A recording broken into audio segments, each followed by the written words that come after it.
buddy. Hi, buddy.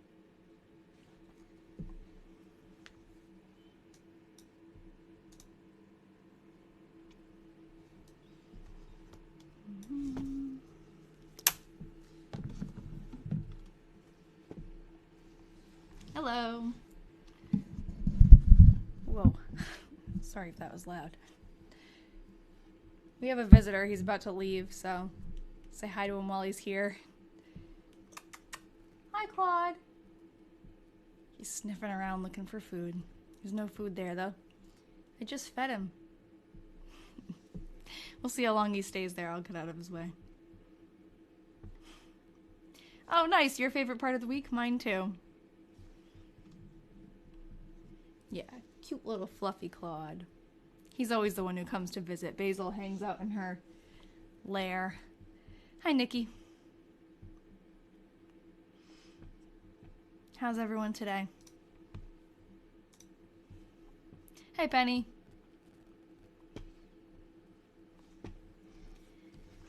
We actually had pretty good weather today.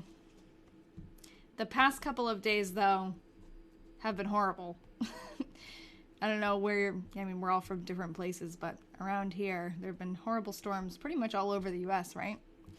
But a lot of people are still without power. Luckily, we never lost it. It didn't seem. Claude, are you up to no good? It flickered, but it didn't go out. But the town where I work, they've been out of power, a lot of them, for like 3 days now. It's rough. The wind was crazy. Busy getting ready for Christmas. I know, I agree, me too. We're not doing any hosting, but we're going to a bunch of places. We have to go to Ian's side and my side, so we're planning all that. But yeah, it does sneak up on you. Don't leave. He's leaving. Or maybe not. I don't know what he's doing. Such a weird cat. What are you doing? He's like reaching for something underneath the desk that I can't see. Okay. Oh, now he left. Maybe he'll come back. All right, we're reading through June 1895 today. I don't really have many updates on like research stuff for this diary. I wasn't really working on this over the week. I was working on some research for the other diary that I read, the 1917 one. And I found some cool stuff there. I guess I can show, we did add a lot of pictures last time, and then right after I went on the live, I went through and added more. So I guess there are some things to show you, so I'll do that now. Hi, Rachel. Hope you're feeling okay. I was thinking of you when you said you weren't feeling good. My school right now is just like a petri dish of germs. In perfect timing for us to go on vacation, everyone will be sick. So I hope you feel better. So I think most of the pictures we added, why don't I just scroll through, because some of them may have been of people too. We really did add a lot last week. So we have Ralph, nothing new there. He actually hasn't even been introduced to the story yet. He'll come in later. But that will eventually be Georgia's husband. Oh, every cold and flu comes home, I know. And then you'll have just the perfect time to recover, and then they'll go back to school and bring something else. We still have not found a picture of Georgia. But we have lots of articles about her, little tidbits on her life. This was a list I was doing just to narrow down where she was living at what time. Try to find pictures of her houses. This is her dad. And so far we haven't found a picture of her mom, but we have a plot of land that was under her name. And this is actually her father. So Georgia's Georgia's grandfather's land, which it seems like Sophia, her mother, inherited later on. These are her grandparents. We don't have pictures of that side yet. These are a couple of her aunt and uncle, a great aunt and uncle, Uncle Dan and Aunt Adeline. And that's his farm. And we're finding more information on Uncle Dan. There's some interesting articles that we're figuring out, you know, if it's him, if it's another relative, how it all connects. But that's something that the Patreon subscribers are working on right now. This is Hester. This is a distant cousin of hers, of Georgia's, and she talks about writing... Hold on, let me move it down. She talks about writing a letter to Hester or receiving a letter from Hester a couple of times, and I'm wondering if it's her. I think it probably is, so I just grabbed that picture. That's a wife later on of Ralph's after Georgia passes away. And then we added a lot of friends of Georgia last week. She finally was giving us full names of people, so we were able to kind of narrow them down. We have Alice Kerr, and she also talks about her parents, Alice Kerr's parents. They live in LaPorte.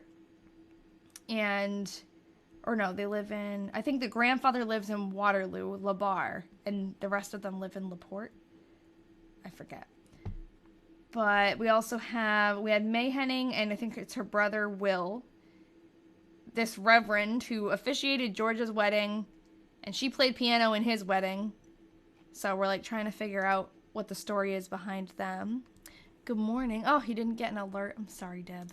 You can put in your calendar for next Wednesday. I've already made a link to sign up for it if you want. But I'm sorry that it didn't notify you. Unfortunately have no control over that. We found a lot of maps of Waterloo. I just plopped a bunch of them in here. There's new ones. We also spent a lot of time analyzing these old panoramic pictures of Waterloo because last week, if you were here, when I was scrolling through just showing one of them, I noticed that Georgia's school is in one of these pictures. Where is it? So this is her school. And then where's the picture? It's in here, I know, because I was comparing them. The panoramic photo. I think actually this is the snippet from it. So this is in one of those very large pictures, and it's just like a little snippet of her school, and we recognized it, and it was a fun little deep dive that we did last week, trying to figure out if it was her school or the courthouse. Let's see what else. These are just some really cool pictures. I like having them in here. It's always fun. Jen did an amazing job. Let's see if I can zoom in.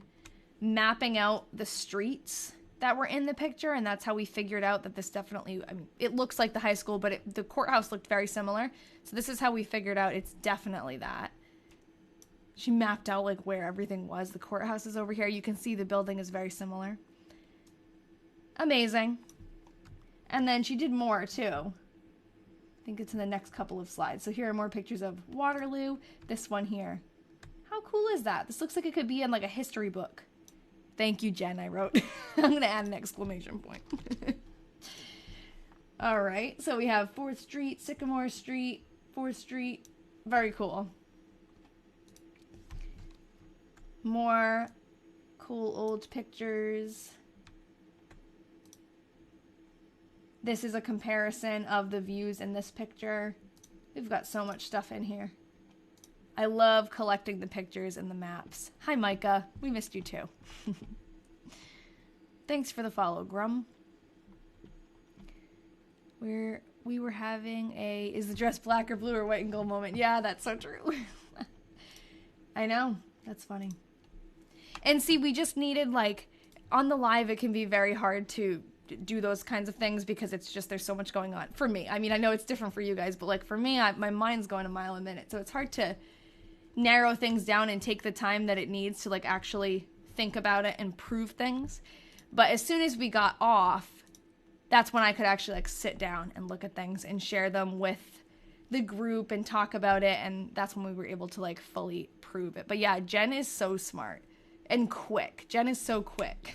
She's here actually, Jennifer. I can't believe sometimes how she finds things. Okay, so this is a cool picture too.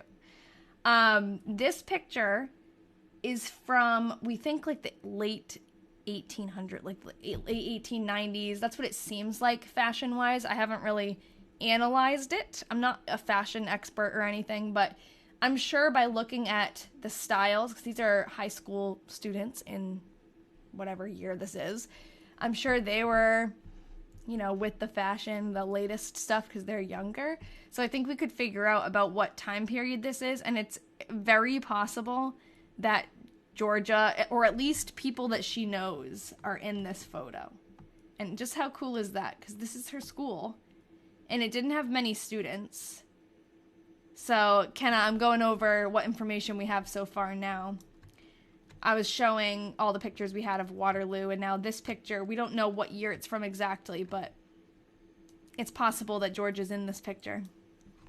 Or that, like, you know, her friends are people that she grew up with, so very cool. And this is her high school, the courthouse, and the other high school, just showing how similar these buildings are. Like who her family is from that one picture. Her family. I have... This is a distant cousin. I've got a great aunt and uncle. I've got her dad. What we low-key look alike, and I scrolled on this live and got scared thinking it was me. Oh no. I haven't met many people who look like me. I should look at your page. That's funny. That would be very eerie. That's like Twilight Zone. So yeah, that's all the information we have so far. We know a lot about Ralph, who is her future husband, but he hasn't come into the story yet, so I guess we'll get started. We're reading through June right now. The last month, I feel like, was the best month for information. Similar smile. Oh. So in the last month, she gave us a lot of last names, which is awesome because she wasn't giving us anything before. She was just writing initials and stuff. So it's great that we could actually look up some of her friends that she was talking about. I'm just going to try to make sure this is like properly zoomed in. I feel like when I go that far, it's too much, but hold on. Technology. Perfect. Okay. So, oh, I gotta move this. Fair, windy, and warm. Hi, Grandma. Ian just got home. He'll come say hi to you in a minute. Went with cows on horseback 6 miles. Went to LP, that's talking about LaPorte, Iowa, it's a town, and cemetery, 14 miles. I think that is a comma. She always writes how far things are from each other for some reason. Pearl. Oh, we have a name again. Full name. Pearl K L INS. I'm gonna need help. Yeah, she lived in Iowa. Right now she's in Waterloo, Iowa. Todd was the weatherman, and she is the mileage woman. Yes. Klein. Thank you. I think it says Klein, too. Okay. I feel like I remember... Oh, it was a Pearl Fox. She had mentioned a person named Pearl, but it was Pearl Fox. So we have a new person, Pearl Klein. And I... Oh, and Hannah, actually. Oh, another full name. Braxton, something like that, came and spent the afternoon. Went after the mail. Okay, so I'm gonna be good. Okay, Burton. Let's look closer. Because I can kind of see Burton too, but I feel like this line is throwing me off like it's an X. But what we do when we're not sure is we do this.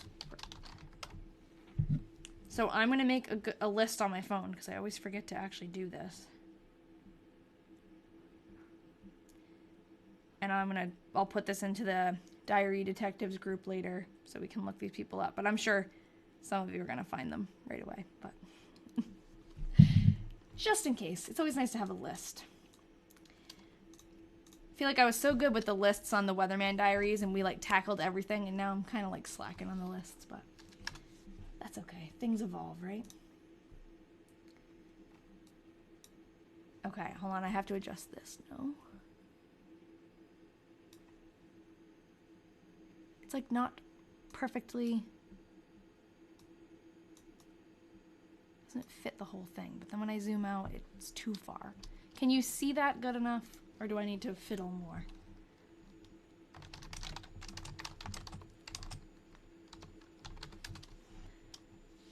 It's good, okay. It's hard because I know you guys are on phones and it's a lot smaller than what I'm seeing.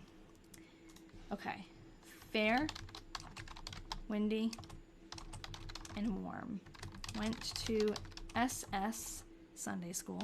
8 miles. Oh, we're still trying to figure out what church she went to, too. We had some theories. Came home 12 miles. Went to church and heard, okay, the graduating sermon. Now, I wonder... She went to Sunday school somewhere else, came home, and then went to church? Or do you think she went to Sunday school and church, came home, and then added that other part? Because I'm thinking the same thing, Velvet. I'm thinking we might be able to find an article talking about this sermon. So I can try.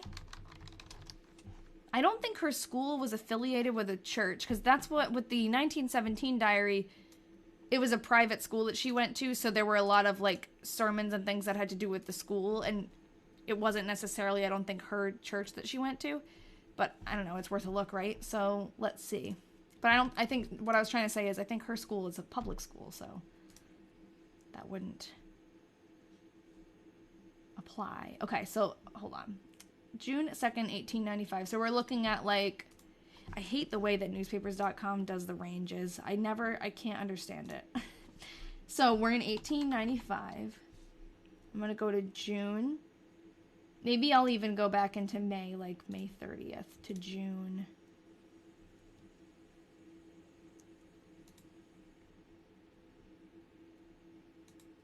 See, it doesn't do it. I can never figure out how to make it actually add the range. Add a range. Okay, here. See how glitchy it looks? For the amount we pay for newspapers.com, they should be making it nicer. Okay. And now how do I show results? Okay. Graduating exercises? I have no idea. At a location that would be, we'll try Waterloo.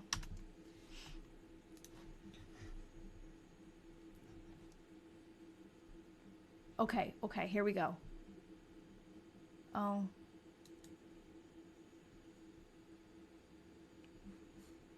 Will be held. Okay, so it's not the graduating exercises of Eastside High School. Because this says it will be held and it's the day after this. So it's not for her high school. Thank you, Nikki. I agree. West Side. Okay, May 31st. Let's see what this one says. This is the West Side graduating Tuesday evening. Not that one. Hold on, I think I just heard my Discord go off. Maybe not. That might have been in my head. Oh, Nikki sent a picture of her cats. Very cute. Oh, yeah, you're right. You're right. It's the sermon. Not. Okay, what's this? What's this? This might be it. Children's Day exercises in the morning. In the evening. I don't know. Crap. Wait.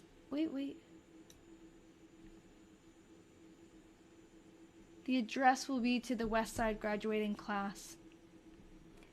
Is this on Sunday? It might be. First Baptist Church. Sunday school. Okay, here's how we find out. What day is this? This is June 1st. Okay, hold on. I'm in Maps right now, and I'm going to put in her house. And I'm going to make directions to First Baptist Church, corner Jefferson Street and Park Ave.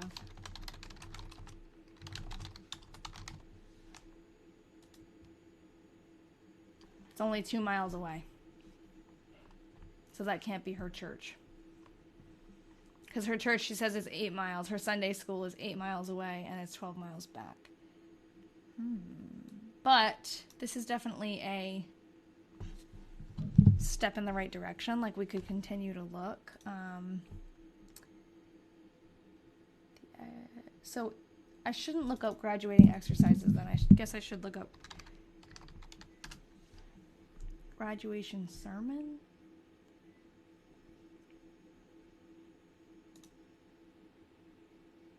That's the same thing I was looking at before. I don't know. I think I have to just spend more time on it. So I'm going to put it on my list. That might be a clue, though, to what her church was. It could be a different church. Baccalaureate.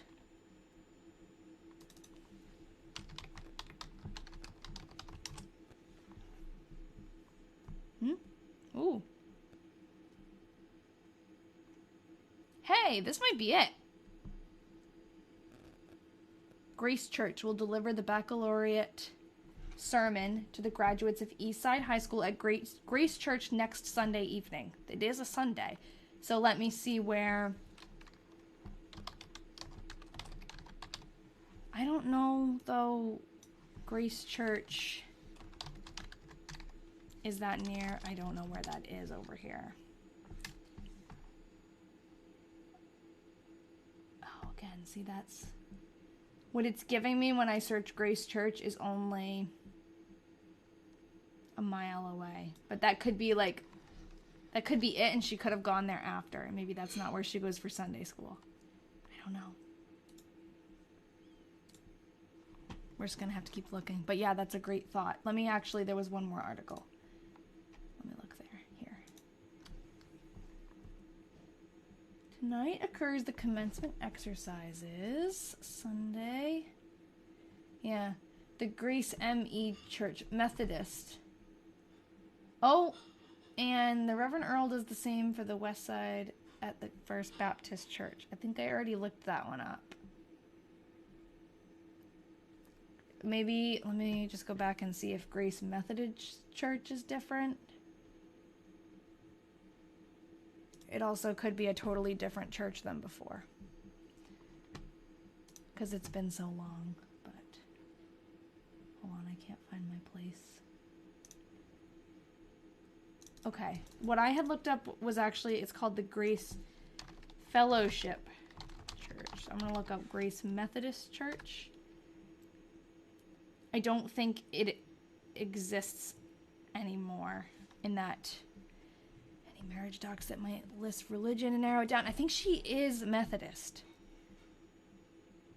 But this church is just, the church that pops up, Grace United Methodist Church, is 45 minutes away. So I don't think it's that one.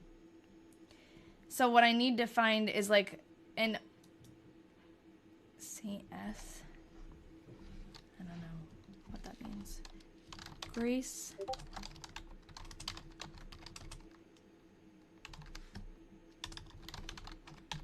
It might not even be in Waterloo.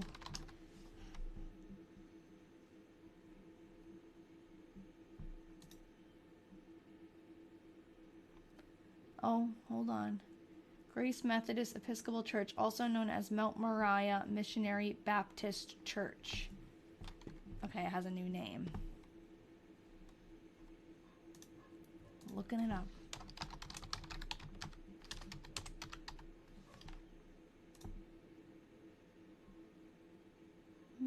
Oh, no. What? This says it's a historic building in Waterloo. 633 Walnut Street. Sorry guys, the reason why I'm not putting the maps is I don't want to flash my address. Okay, so this is only a mile away, so I don't know. We're gonna have to figure it out. Try Saint something. Yeah, I mean, but Saint what? Marissa. No. 1893. That's funny. We were reading 1940s before this. Okay. What was I just doing? I'm going to... Oh, I'm looking at the Discord.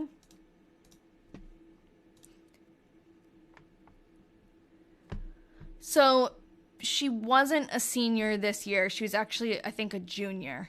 I found that out when I was doing some research. I think she graduated the year after.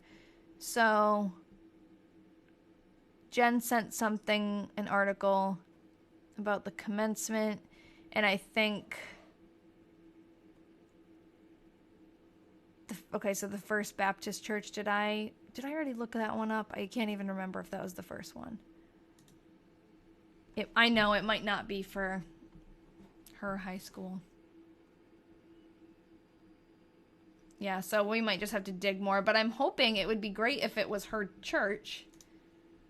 But I'm sure, yeah, there's a lot of high schools graduating. Secrets.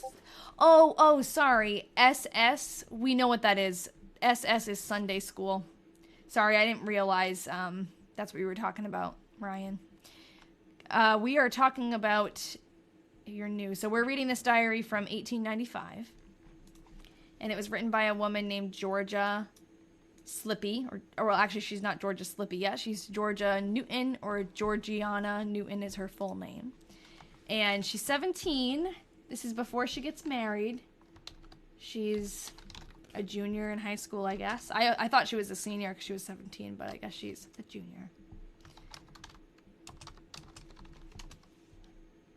All right.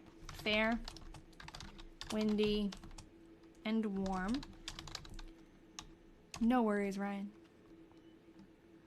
I'm sorry, I just didn't know what you were referring to, that's why. No need to apologize. Went to school. Was excused as I was sick. Rained a little at 4 o'clock.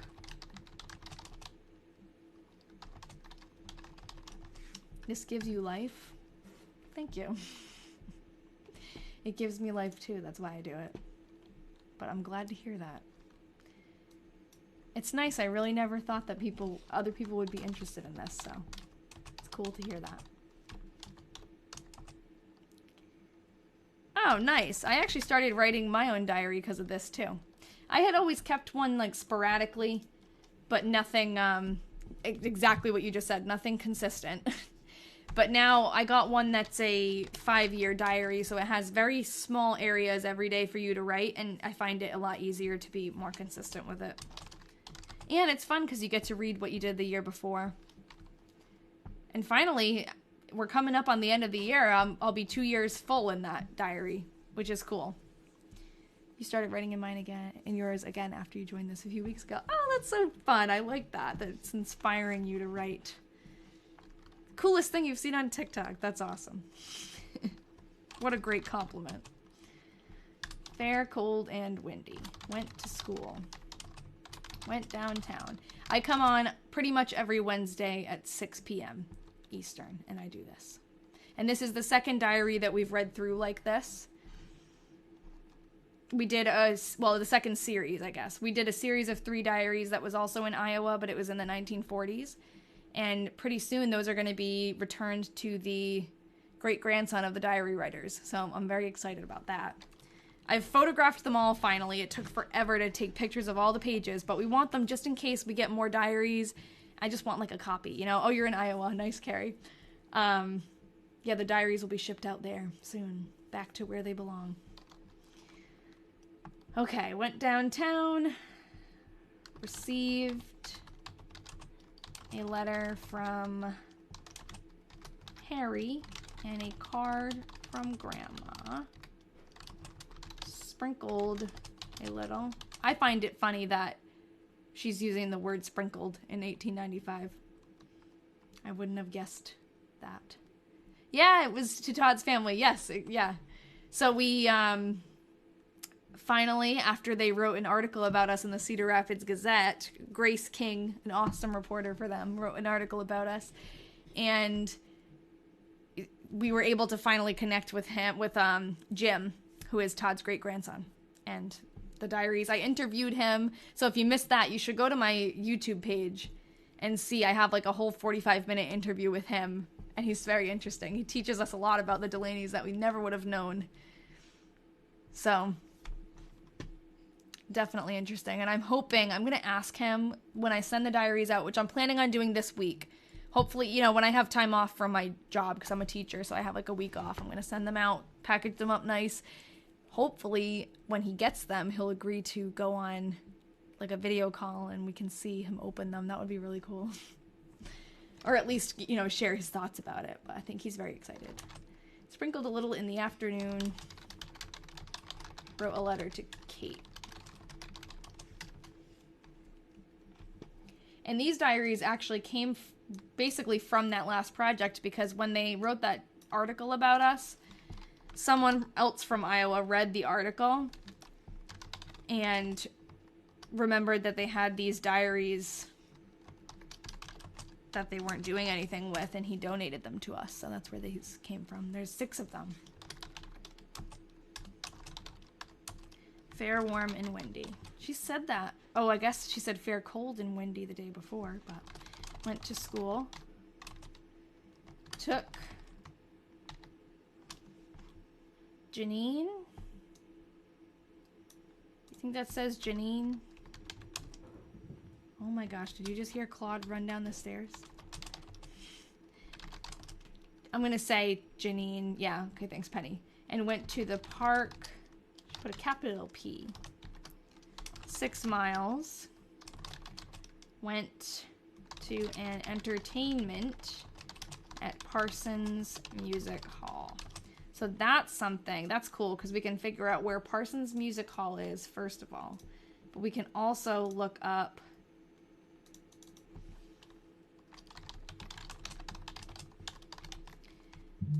maybe we can find something about that entertainment that she went to. Oh, Rachel's. Wait, who's excited? Claude? I thought you said you were. Yeah, Claude's just like always running. Oh my gosh. He's gonna wipe out one of these days too, because his feet... Anyone have a fluffy cat? Because I've never had a fluffy cat. I've always had like short hair cats. And his feet are so fuzzy underneath that he like, sometimes he slips just walking and he's gonna slip down the stairs. I just know it. But I don't know what to do. Like, do you trim their feet? Their feet fuzz? Like, sometimes when he's sitting, you can see it poking out from the edge of his paws. Right now, I'm trying to search Parsons Music Hall to see what the entertainment she went to was. She said she went to this something on, maybe I'll try June 4th. Oh, we gotta put a year.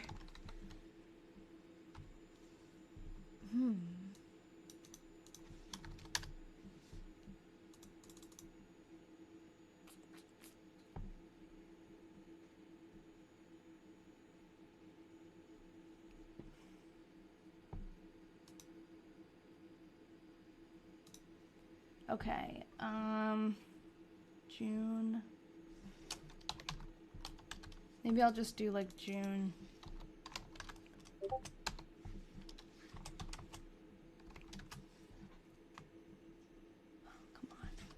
See, newspapers.com, I don't know. If you don't put the date in exactly right, it doesn't register and it goes away. Hold on, I see something on Discord. Oh, thank you. Okay. Awesome. Thanks, Jen. Everyone say thank you, Jen, and bow down to her. Okay, hold on. There's way too many tabs open. I need to get back to where I was. Okay. I don't think I can zoom out anymore. Okay, I can scroll though. So oh, that is a ad. Dr. Price's cream baking powder, just in case anybody wants some. Last opportunity to hear Miss Bratnober sing before she sails for Europe at the Eastern Star Entertainment at Parsons Music Hall tomorrow evening. Get your seats reserved at Parsons or Norton's without extra charge. Cool. So she's related to the Order of the Eastern Star then. That must be, you know, whoever sponsored the event. Thanks, Jen. Okay. Oh, I already did Wednesday, so I will go this way. Thursday. June 6th. Fair, warm. This is so calming, but all I'm thinking that someone will be reading all my journals in years to come. Yeah, it is kind of weird, but, you know, she's from 1895, so I think it's okay. hopefully these people would be happy knowing that their story is not just like dying. You know, this diary could just be in a box in someone's attic and never touched again, but she's living on. It doesn't seem like she has any children either, so I'm not sure like who or if anybody will be able to like pass them on to, which would be sad if, you know, not. I'm thinking if we can't find... It's Parsons Music and Jewelry House. Oh, that's interesting. Is it a store? If we can't find any relatives, maybe we'll donate it to a museum or something nearby. Okay, and this is from the next day. Those who were not present, let me make sure you guys can see this. Yes. Okay. Too much. I guess it's going to be small. Those who were not present at the entertainment given in the Parsons Music Hall last evening, under the auspices, did I say that right? Auspices of the Order of Eastern Star, surely missed a fine musical and, geez, these words, elocutionary treat. The stage was tastily decorated with ribbons of the colors of the order, and a good-sized audience turned out. Miss Etta Bankson's selections included the pathetic and the humorous, and were successful in bringing out the varied powers of the true elocutionist. What is an elocutionist? In all of these, Miss Bankson did very nicely indeed. She has the faculty of throwing her whole self into the spirit of the characters which she intends to portray, and the liberal applause which followed her every appearance told how well she accomplished it. Cute. So it looks like there's a lot of people who performed. Nice. We'll keep that and put it in the... Oh, thank you. It's a way of speaking. That makes sense. Was there a Nellie? Okay, hold on. Let me go back. Nellie Green, yeah. Yeah, and Edda is close to Edna. Okay. Fair. Warm. Oh, you can see baby Ian washing a car. I need to scan that photo. That's why it's on my desk. Went to school in the morning, but was none in the afternoon. School is out for a 3 months vacation.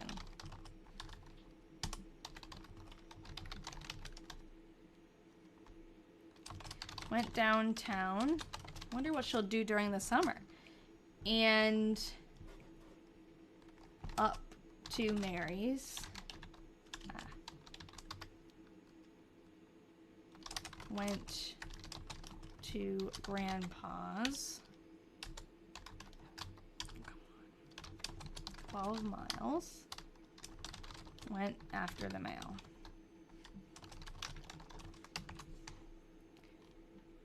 Okay.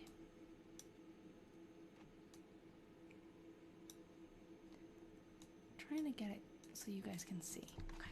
Friday, June 7th. Rained a little in the morning, or in morning. Came home 12 miles. Guess she stayed at her grandpa's house. Went downtown. Went riding about 10 miles. Went to the east side, graduating with Harvey. Oh, Harry. Then we came to Grandpa's, 12 miles, and got here at 1:30. Does that say 1:30 a.m.? It looks like a.m. This takes place in Waterloo, Iowa. And I think Grandpa's is in LaPorte, Iowa. Yeah, 1:30 a.m. Guess she doesn't have a curfew. She's like Anglesey, out late. Oh, you're from Iowa. Nice. I've run into a lot of Iowans in the comments. Yeah, so yeah, is her grandfather from LaPorte? I get confused because there's a few towns nearby. He lives in Eagle Center. So the grandpa lives in Eagle Center and Uncle Dan lives in LaPorte. LaPorte City, yeah.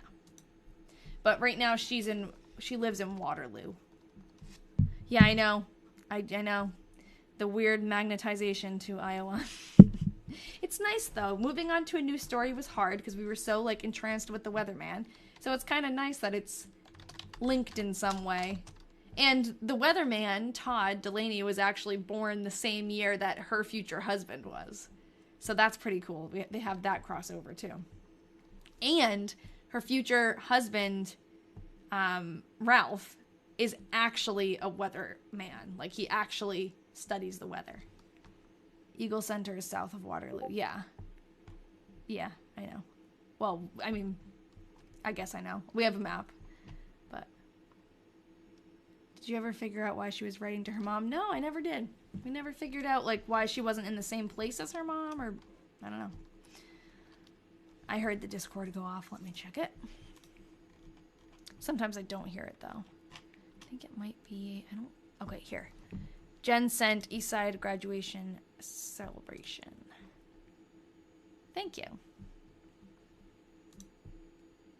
Okay. It's gonna be real zoomed in, sorry. Okay, at the Opera House. Okay, it's way too zoomed in. Ah, but that's too... Here we go. Okay. Okay, I'm not going to read the whole article, but the 21st graduating exercises of the Eastside High School occurred at the Browns Opera House last night and was in every respect a success. The audience was a large and representative one. The program was short, the orations were pithy, not pitchy. The stage handsomely decorated, and the graduates showed a manly and womanly earnestness that made apparent the good results of their motto, work wins. The Sweet Girl graduate was largely in evidence, comprising 3/4 of the class of 8. Oh, it's a small class.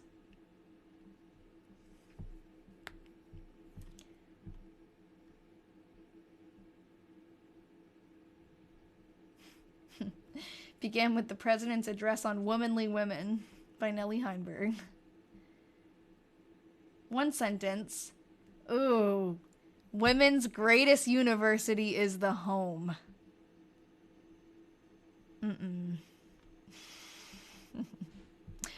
Oh, here we go. Revealed the line of her argument, and she showed how the womanly woman taking advantage of all things provided for her growth in character and graces still looks to the mother for example and precept, and to the home as the happiest spot on earth. Blech. Hi. Ian's here. Yeah, and the manly men get to go to college. Right? Womanly women. Nothing. You just walked in a sexist moment. Love that we said the same thing at the same time in response to that. Oh, thank you. 11s. Lillian Hipple, the class standard bearer, spoke on the class motto. She was earnest and thoughtful in her treatment of the subject and showed there is a meaning in that expression that must be thoroughly comprehended by all who would succeed. I don't like that. People graduating from high school and the girl giving the speech is like, okay, but you should be happy to be at home. And the home is the best university for women. You can learn how to iron better. And the valedictorian's a girl. Are they all women? No, it said men too, right? No, yeah, predominated. Okay, yeah. Okay, here we go. This is about how to be manly men. The last words were spoken by Bessie Harvey, the valedictorian. She said that the fact that the girls so largely predominated in the graduating class was no reason that the boys should be neglected. And she then referred to the boys in general and what they should do to become manly men. Her remarks were sensible and worthy of heed by all the young men who have a thought for their future. Her closing words were the sincere thanks of the class for their instructors, and the school board, and to the audience for their attention. Oh, they didn't tell us what they have to do to be manly men. I like to imagine the women that lived in my house were suffragettes. Yeah, I hope all of the, 8 women in this class were all suffragettes. I forget it's 1895, but it's like, come on. Anyways. I just don't like, it's sad. Okay, we're on June 8th. Fair and warm.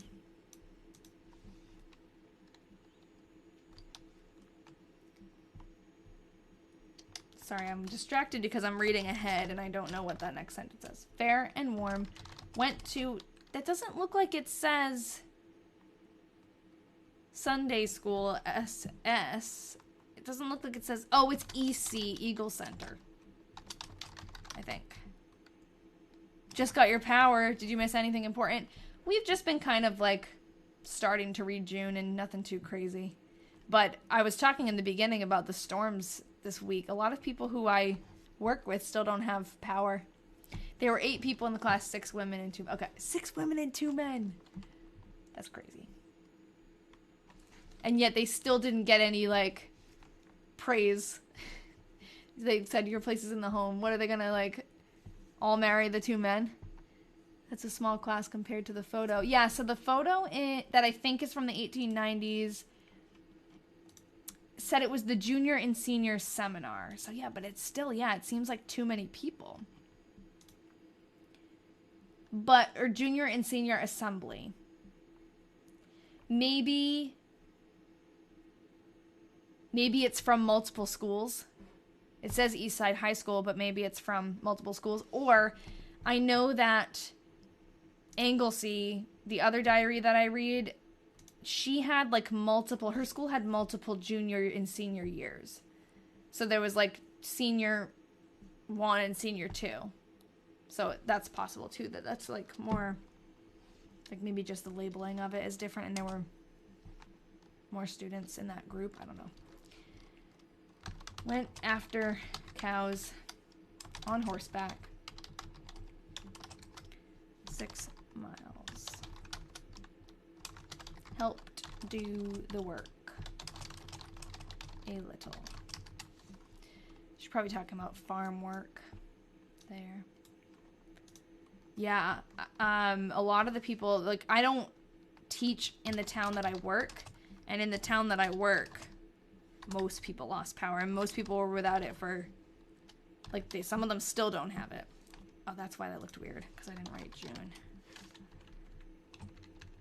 I think everyone in my town has it back, but I don't know. Thank you, gasoline horsies. It's very nice. You guys are very nice. It's fun. I like being here with you guys. Fair and warm. Went to SS, Sunday School. 8 miles. Went to Mr. either Burton's or Buxton's to practice. Practice. Wonder what she's practicing. Rained towards evening. These diaries we got...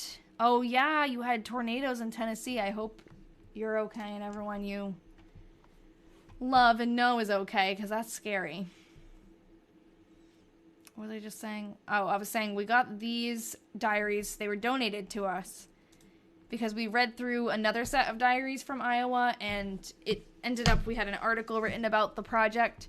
Someone who had these diaries read that article and was like, oh, I'm going to donate them, and they can research them, so that's how that happened. Luckily, your area didn't get hit too badly. Yeah, that's crazy and scary. Tornadoes have always been like one of my biggest fears. Like as a kid, I watched The Wizard of Oz when I was too young, and I was afraid of flying monkeys, and I was afraid of tornadoes. And the tornado one stuck. I'm not really afraid of flying monkeys anymore. But there was another graduation in January, apparently. Oh, okay, so they have 2 graduations. Maybe their classes are more, like, split up. What was the other woman's name? They all had such beautiful... Oh, Anglesey is the other diary, if that's the one you're talking about. This woman is Georgiana. So, yeah, they both have very beautiful names. Okay, this is from January. And this is from June. Oh, and they have, there's the slogan, work wins. There's Nellie. Oh my gosh, who died? Which one has a star next to it? Or are they saying Bessie Harvey?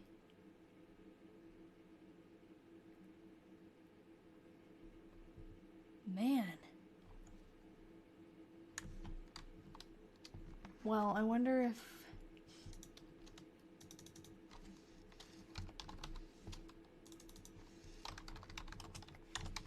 I'm gonna sneeze. I feel like I have to sneeze, and it's not happening.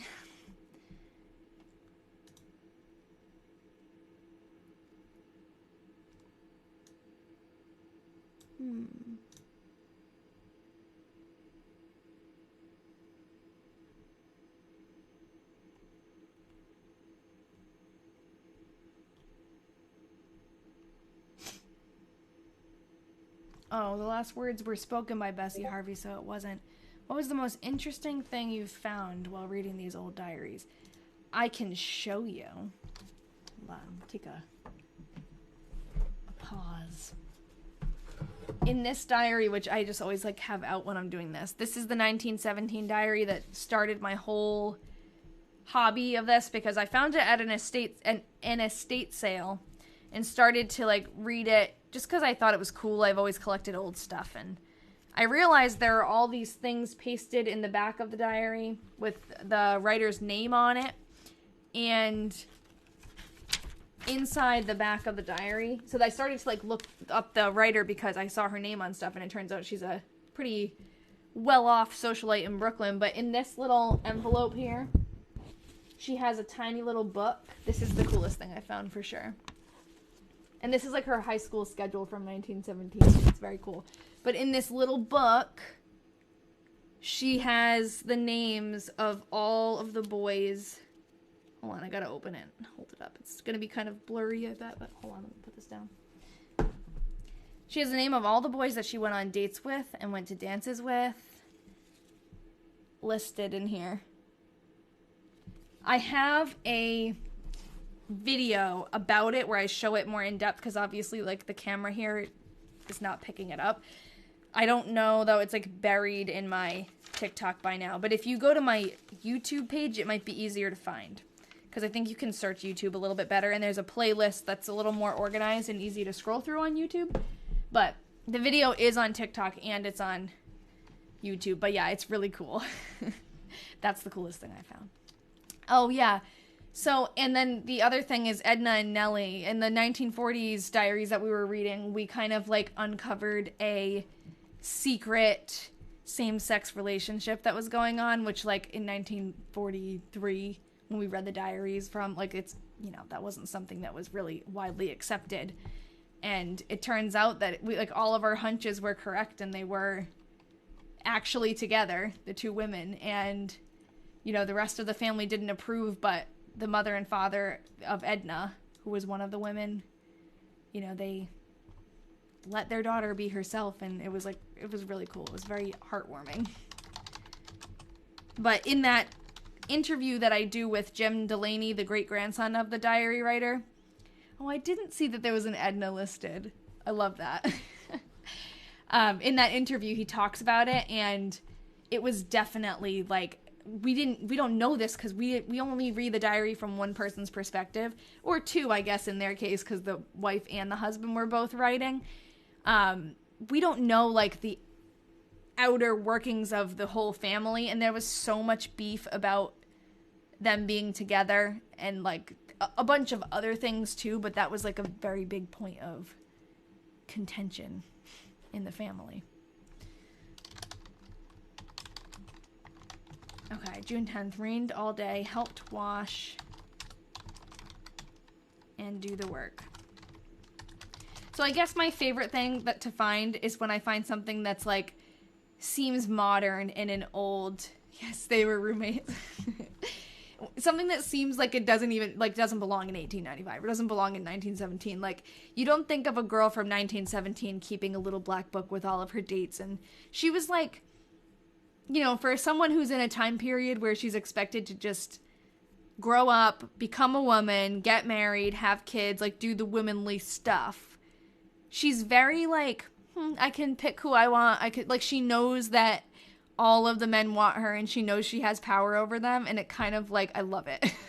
Because you just don't, I mean, we don't hear about strong, independent women like that as much. I know, like, they can only be strong and independent to a certain point, because, like, obviously she can't even vote, but, you know, same thing with Georgia here. I like her. I feel like she's strong. And with Edna's, like, fixing her own car and stuff, so that was cool.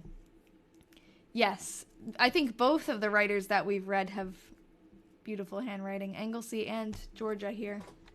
Georgia's is a little bit easier to read than Anglesey's. But yeah, I like it. I know. Quiet rebellions. It's good. Okay, rained all day, helped wash and do the work. Wrote a letter to Pearl F. We know that's Pearl Fox, but I don't know anything about her yet. Yeah, in the diary, the 1917 one that I'm reading, I don't do that one here on live because I've already read through it and transcribed it and stuff. But she's being pursued by this guy, Wally, right now. And Wally's, like, in love with her. He's one of the many guys that are in love with her. And she just, like, is playing with him, basically. And doesn't really, she's, like, has her heart set on this guy, Link. So she's, like, not actually interested in Wally, but she does, like, let him think he has a chance. And Wally's writing her love poems. Like, I actually have the love poems that he sent her in the diary. It's very cool. And he got all upset with her because she was, like, not, I don't know, she was kind of, like, leading him on, I guess, and he got upset with her. And then they all went out, and he stayed back. He was like, I don't want to go. He's acting weird. And then he was hiding in the bushes when they came home. Wally is your puppy's name, and he keeps turning. Oh, hi, Wally. But yeah, it's crazy. She has, like, it's in the same breath, too. She goes, yeah, Wally was hiding in the bushes, and he's mad at me because he thinks I'm like every other girl. And then Carnes, because he thinks I'm in love with Carnes, and Carnes is in love with me, and he wishes that I cared about him a little. Like, it's just funny. I love these diaries because it shows that women aren't that different from women today. Yeah, and, like, in general, people aren't that different. It's cool. You would think reading someone's 1895 diary would be boring and unrelatable, but it's not. We're getting her personality, you know? I did, yeah. I got a picture of Carnes, and that's what I spent my whole week doing. So in the beginning of this live, I had said, like, I haven't really found much else new with this diary, and it's because I was focusing on that one. And I did, like, this crazy super sleuth moment of, oh, you saw a cute video from the late 1800s of people having a snowball fight. That's cute. Yeah, I was tracking down Carnes's picture in an old Yale yearbook, because there were two pictures of him, but they were both group pictures, and it's like, you know, he's one of the people in the pictures, but you don't know which person. So I took, like, hours and hours of my life, and I, like, compared the pictures, found the people that were in both pictures, and then narrowed it down and, like, eliminated them one by one. I'm, like, a little crazy, but it was fun. And it was satisfying that I actually found him, you know? Sometimes that doesn't end with success. But that's my latest video, I think, that I posted. So if you guys are interested in seeing that, that was a fun one. It's hard to convey, like, over a short video how much work goes into it and how many, like, oh, moments, you know? Well, I try. Went to mail a letter. And after the mail, took a horseback ride. 1 mile. 1 mile. Oh, cool. you read a YA novel set in 1906 about a real murder. It's called A Northern Light. I'm always looking for audiobooks to listen to in the car. Right now I'm listening to The Time Traveler's Wife, and it's pretty good.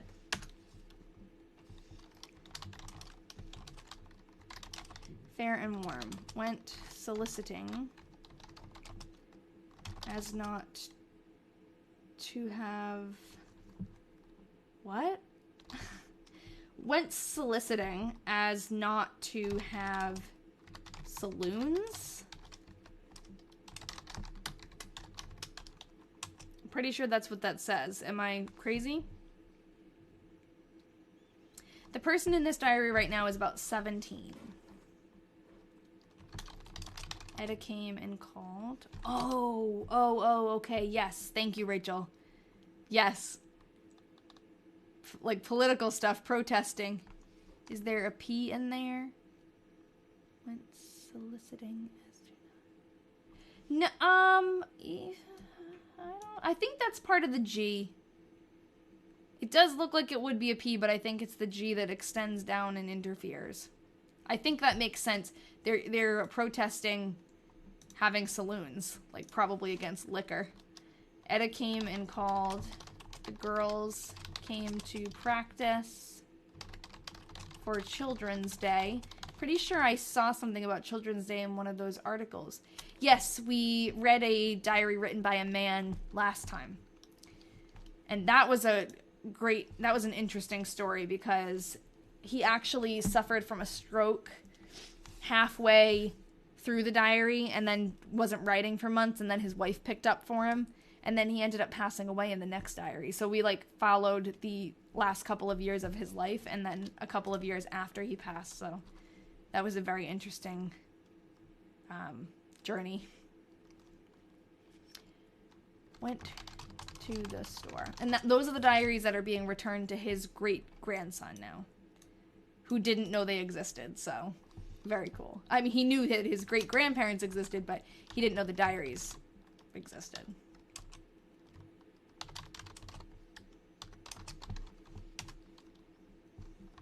Fair and warm. Went soliciting for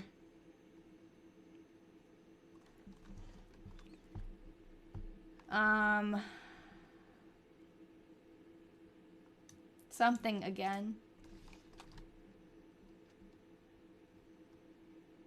What does that say? Yeah, I think it was very sweet. Oh, for not. I think it's very sweet that his wife wrote for him.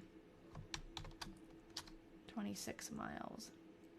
I don't know what I think it's not, but for nothing. Went out for a little walk. Received a letter from Hester. Went to where Will Henning lived.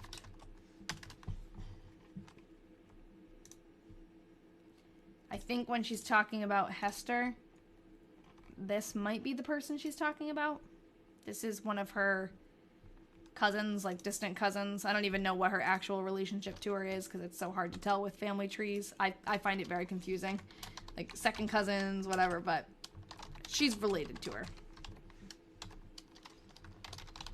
Cloudy, rained.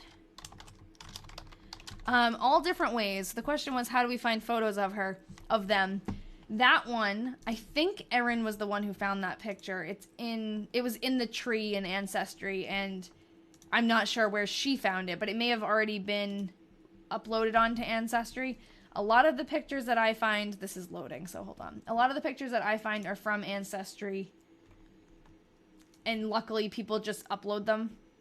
Sometimes we have to do a little more digging. There's a website called Find a Grave, which is like a database to log all different, memorials, gravestones. So that can sometimes have pictures on them. And then the other place I look is newspapers. Is this stalking? Good question.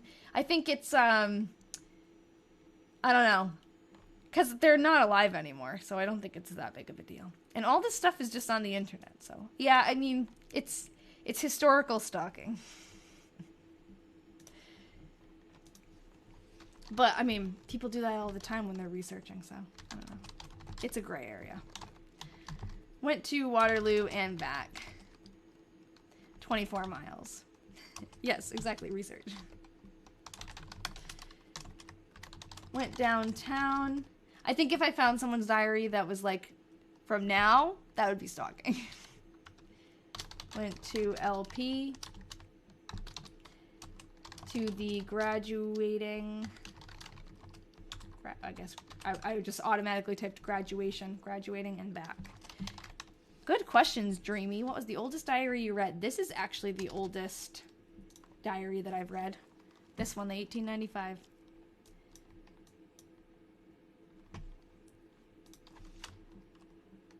Saturday, June 15th. Fair and warm. Went to EC and back. 8 miles.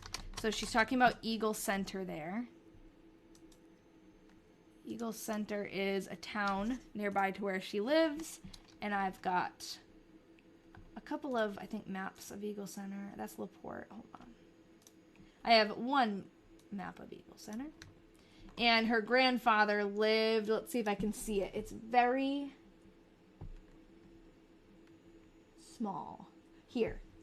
So it's right here where it says Sophia B. Newton, that's her mother's name. And I think she inherited the grandfather's land after he passed away. That's what I'm assuming. So that's her grandpa's house. That's so interesting. She said went to Waterloo 24 miles and EC is only 12 miles. Okay, hold on. Because she says went to Waterloo and back. She's very thorough. You forgot to put the 12 miles at the end of the 14th. Okay, sorry. I did. Yeah, usually she talks about, like when she goes somewhere, she says how many miles to get there, and then she'll say later how many miles to get back. But it's interesting that she says went to Waterloo and back and combined them. That's, I think, the first time. Yes, thank you, Kenna. That's why I need you guys. I just read a good... oh, so EC is closer. Yes, Eagle Center is closer. Let's see if we can see it. So Waterloo is here. Let's see...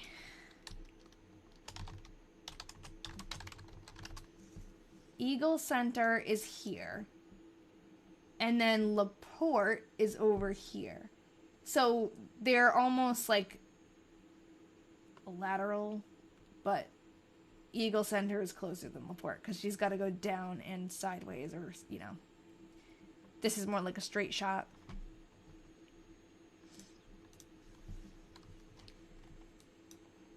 Okay. So whenever she talks about going to Uncle Dan's, she's going to LaPorte. And I don't know why I get them confused, LaPorte and Eagle Center. I think because we were talking about them at the same time a bunch of times, and it's like, it's hard to keep things straight. There's too many people and places. But that's why I keep this, actually, all this stuff on my website. All of these pictures and maps are available on my website, and I like to have them because it helps me keep all that stuff straight. Anglesey inspired me to expand my vocabulary. Her writing was so beautiful. Yeah, her writing is beautiful. I agree. Thanks for all the follows, guys. You're awesome. I'm glad that the live is getting out there today. Okay, hold on. Fair and warm. Went to EC and back. Okay, but then she says went to Eagle Center and back 8 miles, but that should be double, I think, right? Help do the work. Went to PO or store. It's an interesting entry. That was kind of confusing.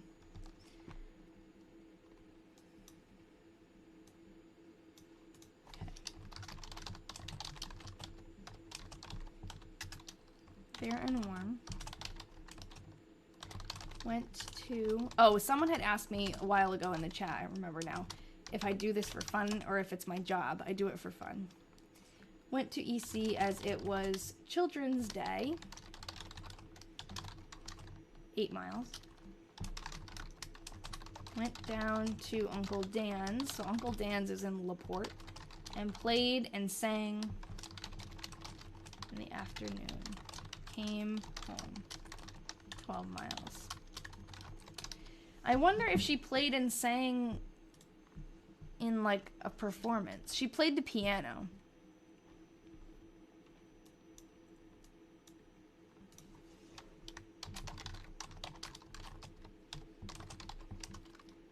Oh, thanks. I'm actually not that great at typing, but thank you. I have a lot of, like, I make a lot of mistakes, but I'm like, quick, but I make a lot of mistakes. So I do a lot of backspacing, but thank you. Sorry, LaPorte, Iowa. So she's in Waterloo, Iowa, and LaPorte City. I always forget to say city at the end, but it's LaPorte City. No, she's not in my family tree, no. These diaries were donated to us by someone who collected them, and he wasn't related either, but he's hoping that through our research we'll figure out. You live in LaPorte City or Iowa? That's cool if you live in LaPorte City. No, I don't think she walked. I'm not sure, but I think she's taking other transportation. Because sometimes she'll talk about, like, horseback riding, though, but I don't think she walked the whole time. I forget what I was saying now. I lost my train of thought. What do I do with the typed up entries? I put them in this big Google Slide document, and then sometimes I'll spruce it up with some pictures that we find of people, and then I put them on my website. I can show you my website. I wonder... It might... Okay, there we go. Sometimes when I open my website, it's like telling me to edit it, but... If you got there at 1:30 in the morning, she probably walked. Yeah, maybe. That's crazy, though, if she walked all that way. This is my website, and I put, like, on here the Slippy Diaries. These are the ones we're reading. Her name is Georgiana Newton, but she eventually marries a man named Ralph Slippy. So I called them the Slippy Diaries, because the diaries that we have, there's 6 of them, and they are written from her perspective and his perspective, so I found it easier to go by their shared married name. Thanks, I get that actually a lot now. Okay, so, like, these are the slides with the people and places, and then this is the slides with the typed out entries, and if you click on it, it'll make it bigger and stuff, but... Yeah, the question about does she talk about her diaries? Sorry, does she talk about her feelings in the diary? This woman, not so much. A lot of really old diaries, they're just kind of giving us a day-to-day, like what they did, where they went, who they were with, kind of rundown. And that's another reason why this doesn't feel too, like, what's the word I'm trying to think of? Intrusive, I guess, because a lot of times they're just telling us, like, basic facts about the day. Anglesey, in the 1917 diary, she's the one who I make most of my videos about. She talks more about her feelings, like, not too much even, like, she doesn't really talk about her own emotions, but she talks about, like, her relationships and all the guys. No, it doesn't, I mean, to me, when it feels too private, sometimes I, like, won't share that. But for the most part, like I said, the older diaries are very matter-of-fact. Believe if you keep a diary, you want someone to find it. Yeah, I mean, it's like kind of you're writing down your life story and, like, why, you know? I mean, I guess so you can read it later, but I don't think it's right to read someone's diary who's still living, but I think that, you know, I mean, people who are long gone, and in this case, this woman doesn't have any living family, I don't think, even, which I would hope that she does, because I want to get these diaries back to them someday, but I don't think she had any children, which means she doesn't have any grandchildren, so. Yeah, and that's a choice. I mean, you can burn your own diaries for sure, but these people didn't, and they're still around, and they're pieces of history now, so that's how I view them. And I've connected with a lot of people through them, too. Like, the 1917 diary, I've met her family now, and I've met her, like, I've gone to a museum that used to be her summer home, her family's summer home, so, like, there's so many historical connections that can be made, and, you know, people who I talked to and her family are learning things about her that they didn't know before. And same thing with the Weatherman Diaries, the ones that we just finished from Iowa. His great-grandson didn't know he didn't know these things about his grandparents and about his great-aunt. So I think it's valuable to read them because as long as you have the right intentions, I don't know. There's a town in Iowa called Newton. I wonder if there's any relation to the founder. There might be. Is the language in dialect the same as today for the most part? Yeah, there's only sometimes like a few phrases that I come across that I'm like, But most of that is just because she's from Iowa, or he, when we're talking about the Weatherman Diaries, Todd, they're from a different part of the United States than I am, so a lot of just like phrases and things are different than I understand, but yeah, they'll like say things like, they'll have their little phrases. Like, what did, Edna Delaney said, nothing unusual today all the time. Like, there's always like a little, they have their own special way of speaking. You're an Anthro Uni student, so you're super interested in how people react with the field. Yeah, I mean, I'm interested in hearing opinions from people who study these things. Like, it's definitely something that you have to think about. Like, is it ethical to get on here and read someone's diary on TikTok? But I think there's so many people who are like genuinely interested and respectful about it that I think I obviously I'm doing it, so I think it's fine, but I think it's more valuable to do it than to not, because otherwise these would be sitting on my shelf and would never make their way back to someone who like is actually related to this person. Like, I just think about if someone called me and said, I have a diary from your grandma and I want to send it to you, how happy I would be to have that, Yeah, it's so interesting to see the day-to-day lives of people after they're gone. Yes, Anglesey, the Hewletts are from Brooklyn, and the house that's now a museum is in Lawrence, the Rock Hall Museum.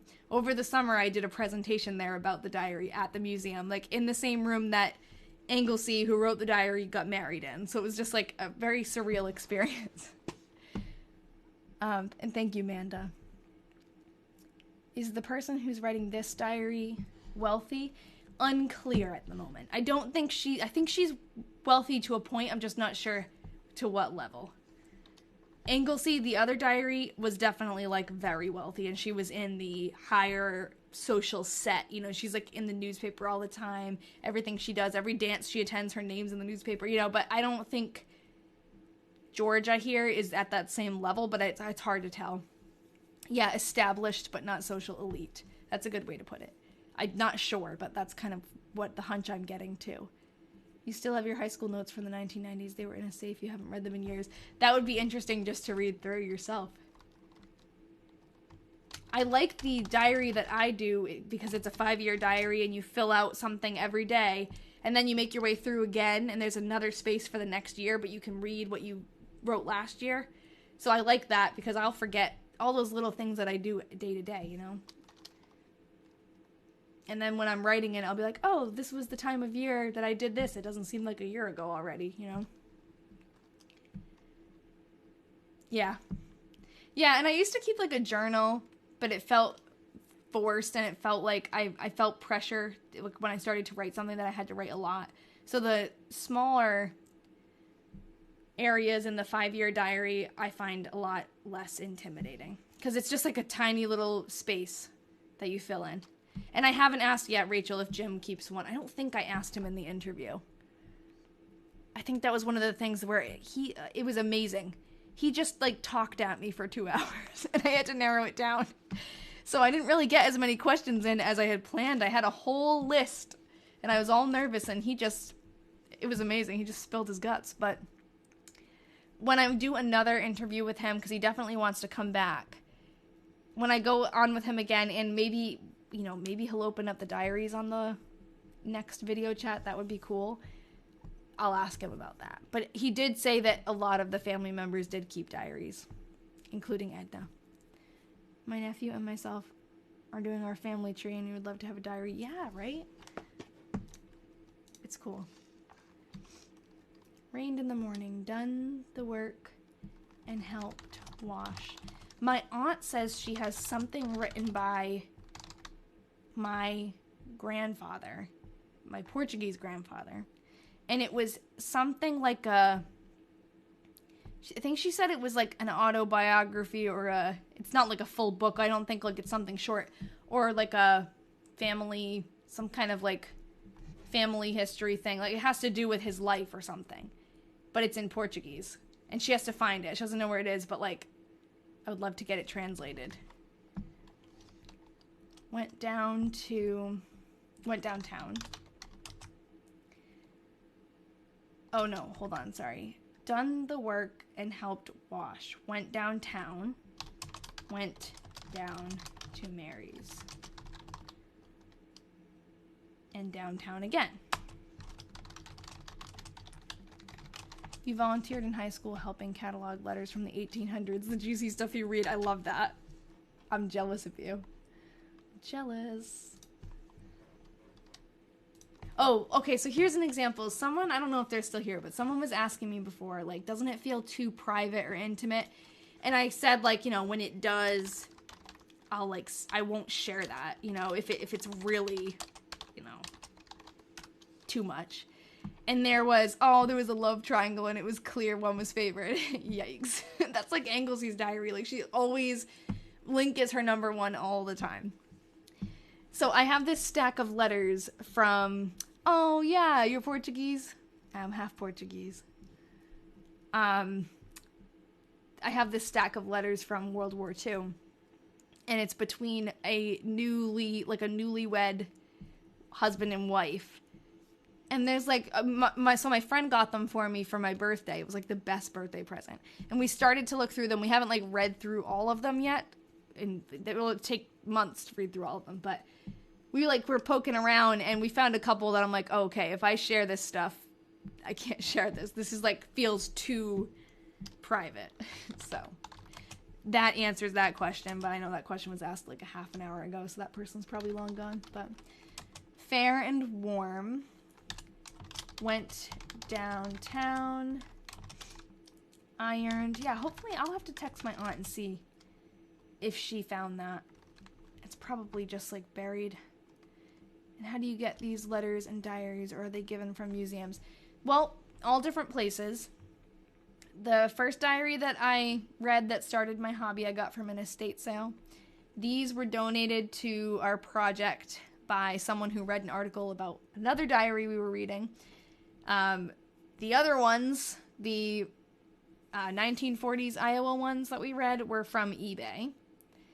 And then the letters were from an antique store. So they all just come from different places. Ironed and help do the work. Wrote a letter to Mrs. F. B. Scott. I haven't been keeping my list. I started my list and then I stopped.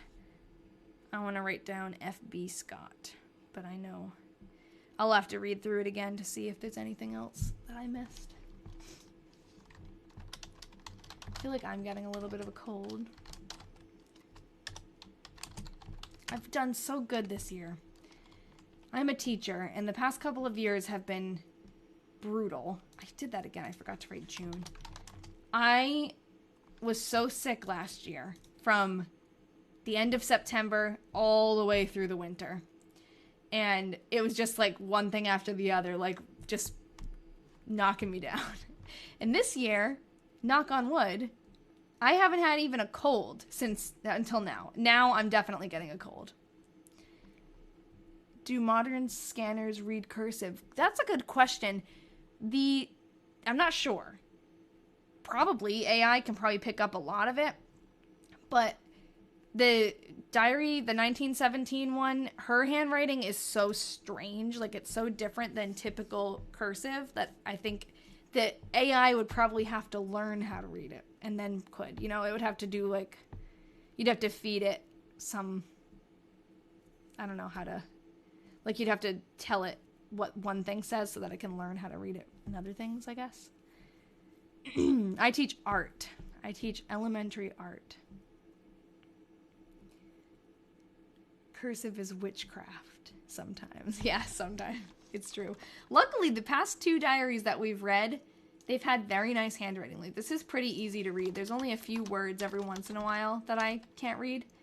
But Anglesea's took a long time to get used to. Now I'm good. Like, now I can read it pretty fluently, but it took a long time.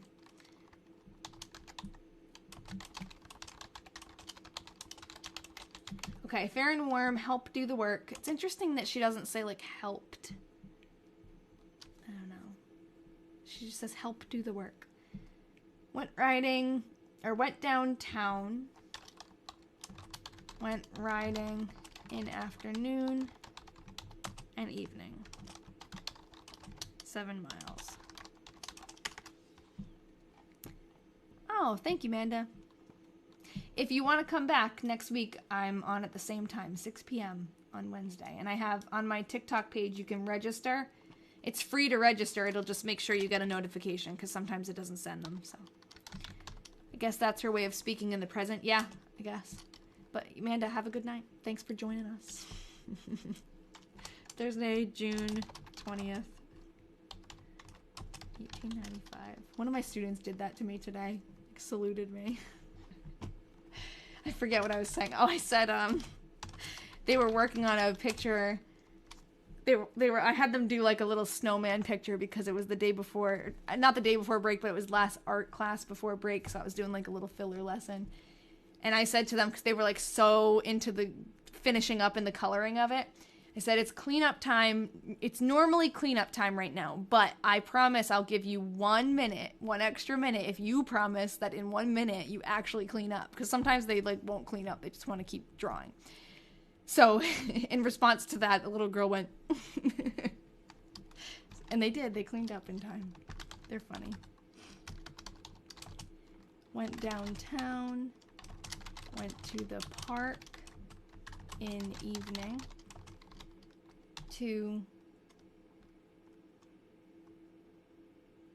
What does that say? What does that say?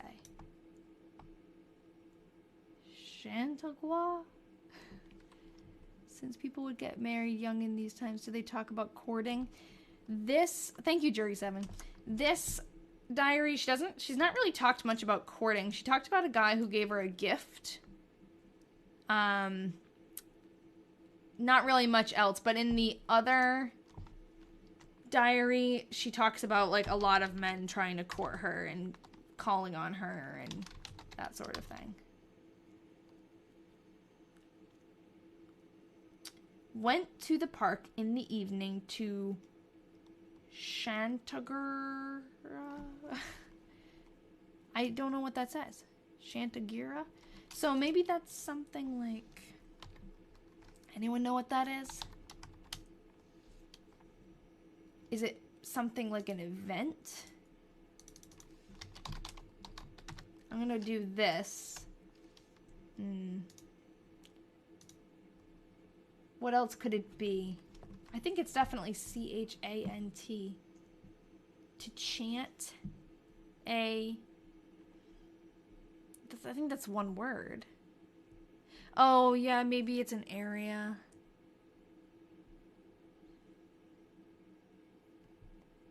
Chanticleer.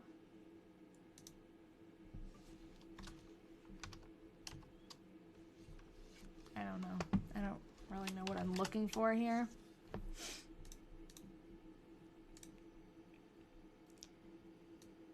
Chautauqua? Oh, maybe. I have no idea what that is, but...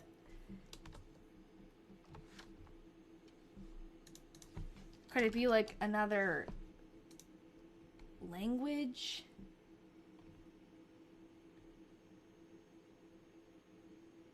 I don't know. Yes, I do have the diary.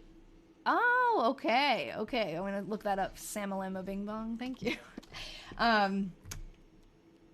Yeah, so what I was saying is I do have the diary of hers when the year she gets married. So that will probably evolve, and there will be more about, you know, courting, hopefully, and dating, and when she meets Ralph. Hopefully she meets Ralph in this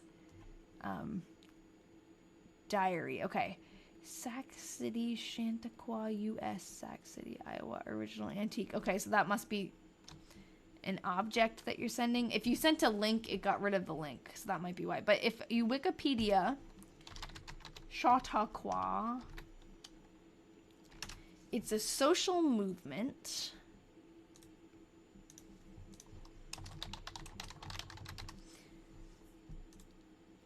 Okay.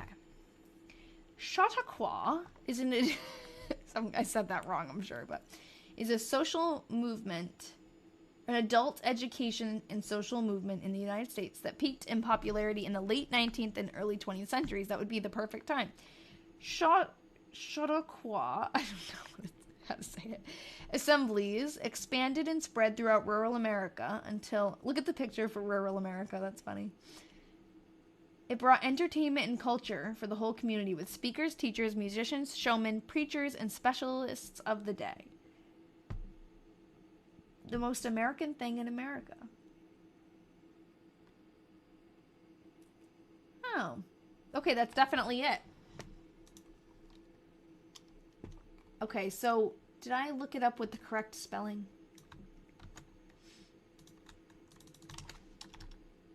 No, here we go. Okay, awesome. Thank you. How many diaries have I read? I've read through the 1917 one fully, and then we read 3 in the 1940s. So 4. Okay. June 19th, this is probably it. Reverend J.R. Ritzel and his wife of Chicago arrived today. They're the guests of W.W. Forey. He's one of the lecturers. Oh, and we can figure out what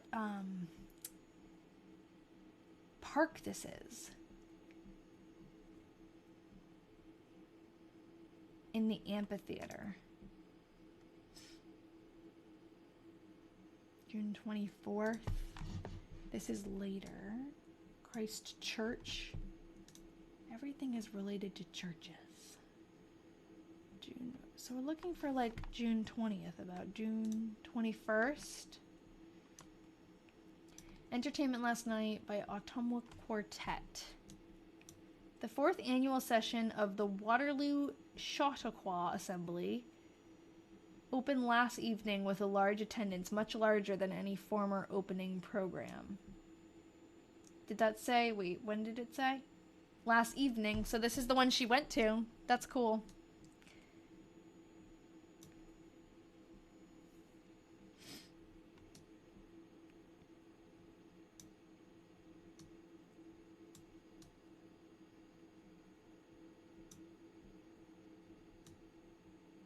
I'm just skimming.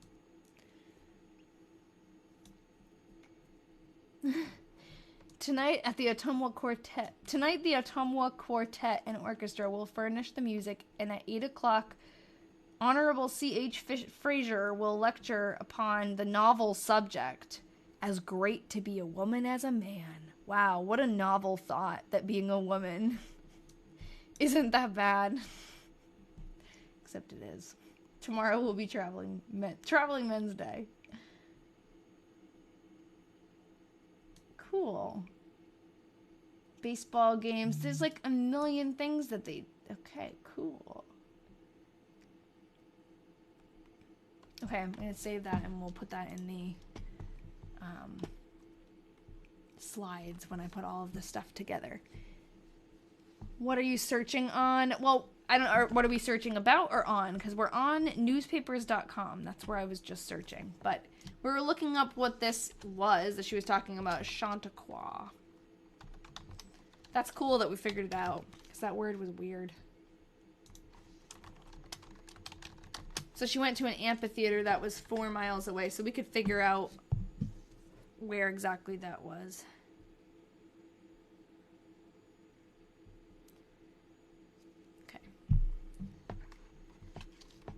Friday. Oh, thank you. Okay. Chautauqua. Jesus. Chot. Aw. Qua. Thank you. Is it, wait, Chanticleer? Hold on. What is it actually? It is a U. But, yeah. CHAUTAUQUA.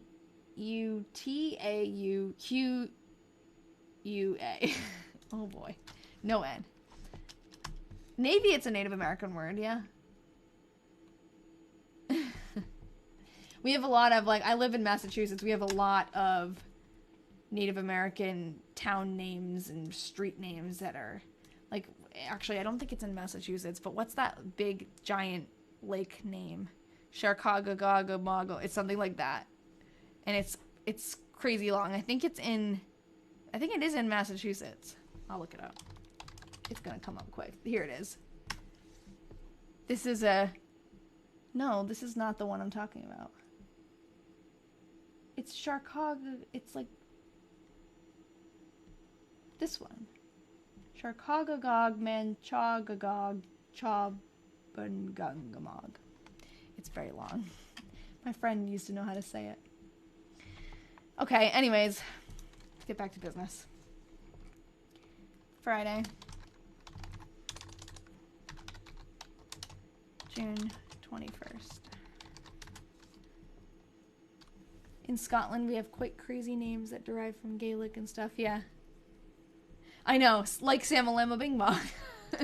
Lake Samalama Bing Bong. Fair and warm. Went downtown. Went to the park in the afternoon and over the river and to the park. Over the river and to the park in the evening. Whenever she says over the river, I can't help it. Help do the work. Wrote a postal to Kate. Received a letter from GL. That's Gertrude. I don't remember her last name, but I'm pretty sure GL is Gertrude. Gertrude Longaker.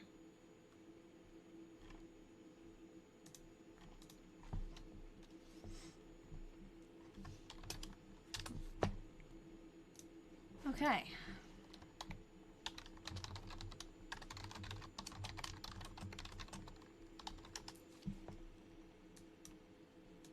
Okay, fair and warm.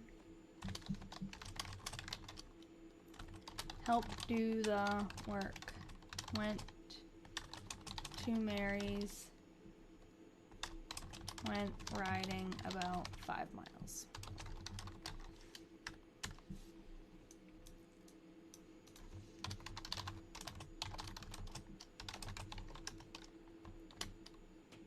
Rained early in morning.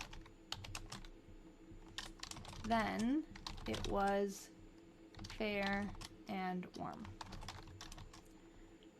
Went to EC, that's Eagle Center, to church, and then, went to EC to church. That's a clue. And then to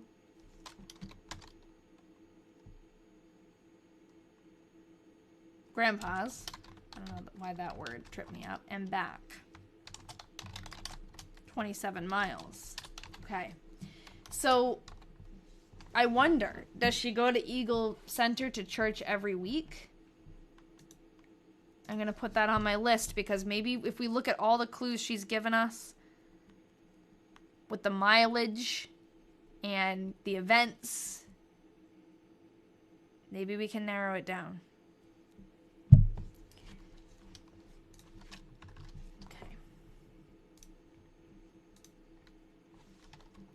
Monday, June 24th, fair and warm. Rachel, I'm surprised you're still on. You feeling okay? I'll miss you tomorrow. Help do the work. And washed. Oh, I keep getting the feeling There it is. I keep feeling like I'm gonna sneeze and not sneezing, and hopefully that's it. And downtown.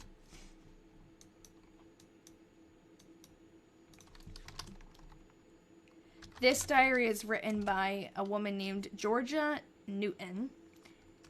This is in 1895, and she's about 17 years old. Thank you. Tuesday, June 25th. I'm definitely getting a cold. I was just talking about it more, and now I'm like, oh boy, now my nose is stuffy and I'm sneezing. I'm good. My throat is bothering me. Oh, I hate that feeling. A sore throat. Rained, ironed, went downtown, went up to Mary's. This is cool. In these entries, you can see the string holding the book together. I'm telling myself it's just allergies, yeah. I do that. Complete and utter denial until you can't deny it anymore. I'm fine, I'm fine, I'm fine. It's just allergies. Fair and warm. It has to be allergies if the Benadryl works, right? If the Benadryl makes you fall asleep and feel better, it has to be allergies. Received a letter from Kate. Went downtown. Went to the park. She capitalizes park, so I'm going to do it. In the evening.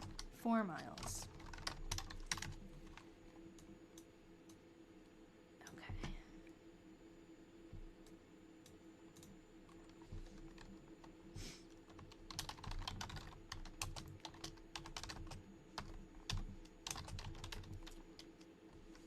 Is there a boy at the park? Ooh, maybe. It's just all the excitement from the festive season. No one's sick here. Yeah, we're just so excited. We're overexcited. It's making us ill. I better not be sick for the first time, like, on Christmas.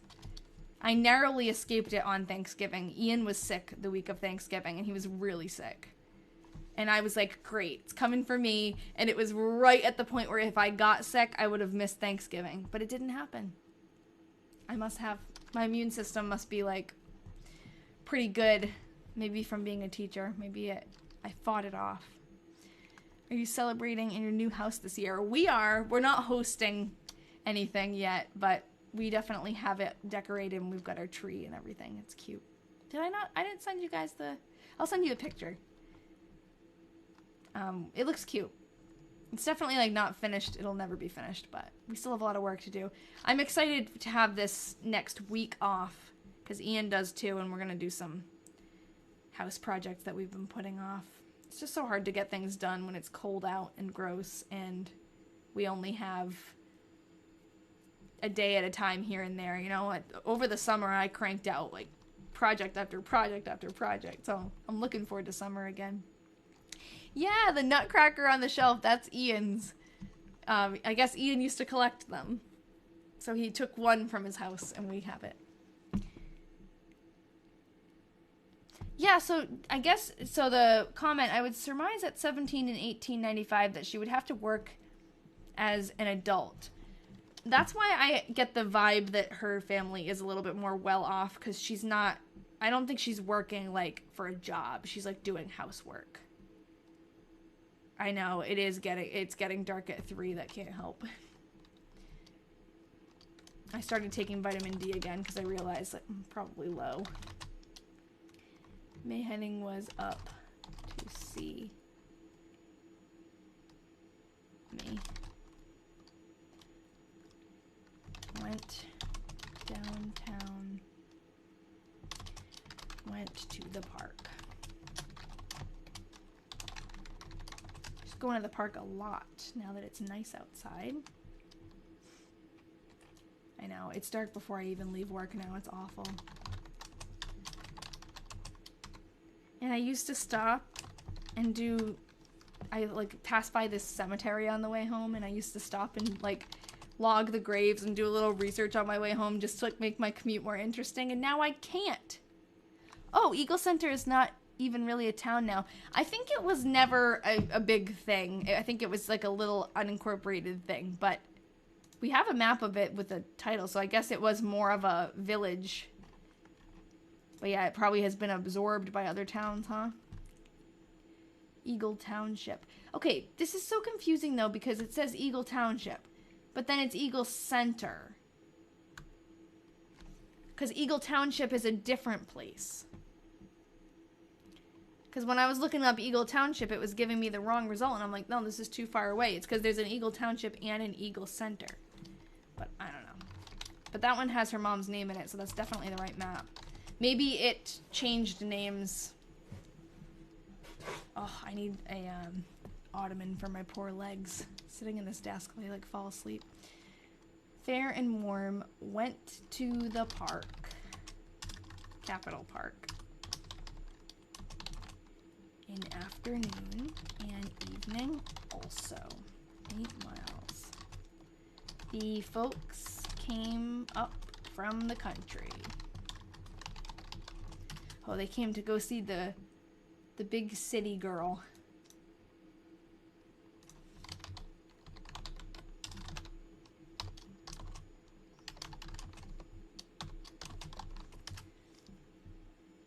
Oh, really? Tomorrow? Oh, good. Tomorrow the days start getting longer. Thank God.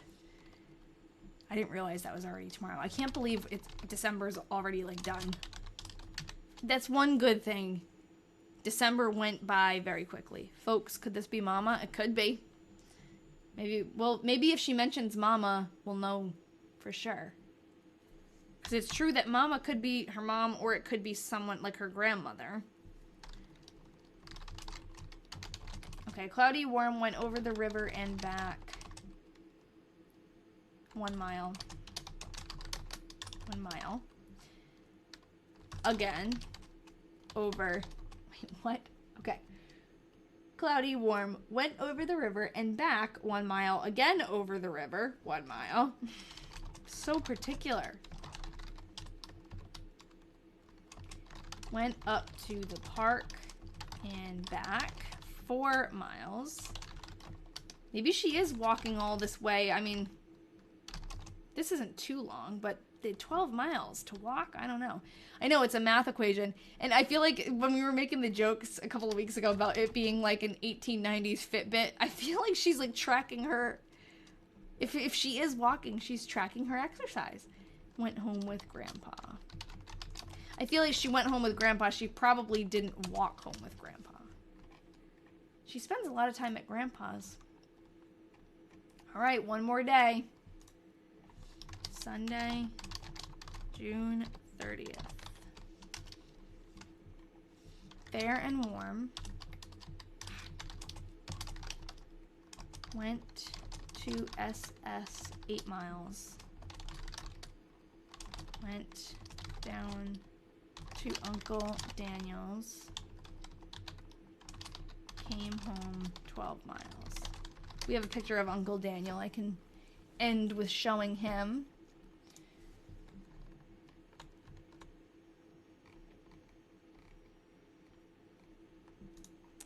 This is Uncle Dan and his wife, Aunt Adeline, and then this is their farm. So with that, we've ended June. Oh, she doesn't go to church every Sunday. That's true. We should check that. I feel like often she does, but I guess maybe sometimes she doesn't. I'm wondering here, when she says she went to Eagle Center to church, I wonder if she's saying that because that's not normally where she goes to church. I know it is. Such an impressive picture of his land. It almost doesn't even look to me like it's in the Midwest. I guess it is. I guess it's the trees that look kind of weird. Anyways. I'd like to find more pictures of the other family members' stuff. But yeah, I feel like he must be well off if that's his house in 1895. That looks like a very nice house. And it seemed like I was doing a little bit of tracking on him to figure out if that was his farm at the time of the diary. So I found out he lived on a farm in Louise, moved to LaPorte, Main Street, 1897-ish. So that's, I mean, that could be 1895 you know, it was like around 1897, so he could already be there. I think this might be the farm from LaPorte. Big Creek. There's like a section of LaPorte, I think it's LaPorte, that says Big Creek. Like, there's different, obviously, just like Eagle Center. Like, back then, things were broken up differently than they are now. So I don't really know. I haven't, like, totally pinpointed it. But then, like, this is basically his timeline of where he lived. He went to, this was in his obituary, I think, all this information, but he moved to a property that was called the Robert Kennedy property until about 1901, and then he actually swapped properties with another person, like they traded, and he lived on the Knowles property until he died. So there was like a lot of back and forth. Does she say what denomination she is? I feel like, so she doesn't say it, but most of the things I've looked up with her are related to the Methodist Church, so I think it's Methodist. Like, she was married in a Methodist church, I think. Or no, she wasn't married in one, but her funeral was in the First Methodist Church in Waterloo, so she's Methodist, I think. But yeah. They were married at her parents' house, so they weren't married in a church. We were hoping if she was married in a church, we would be able to, you know, figure out if that church was the one. She gives us the mileage to the church. It's 8. Wait, actually, hold on. Because now that I just went to say that, 8 miles, she could be going to church in Eagle Center all the time, or Sunday school at least. Because Eagle Center is 8 miles, and so is Sunday school.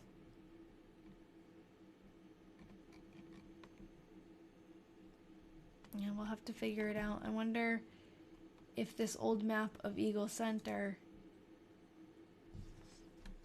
That's not the right thing. I wonder if the old map of Eagle Center shows where the churches are. I love old maps. I love when they show where the people lived. Why is there no link on here? I'm usually so good at putting the links. No. Here it is. Okay.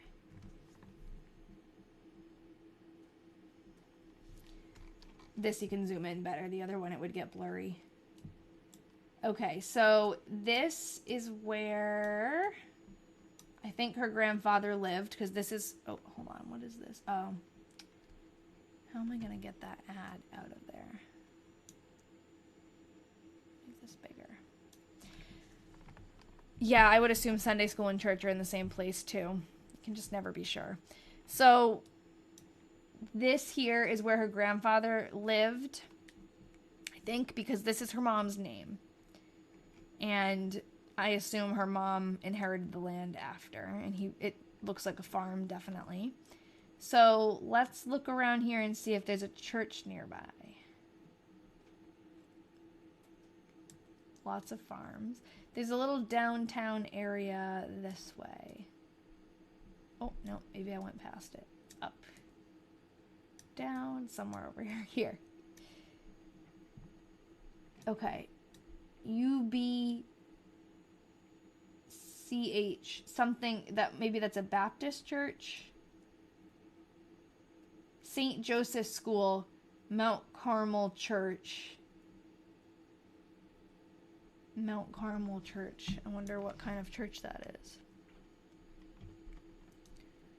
Any others? Cedar Falls. Oh, possibly, yeah. Oh, Eagle Center is 12 miles? So, is it LaPorte that's 8 miles? She says 8 miles.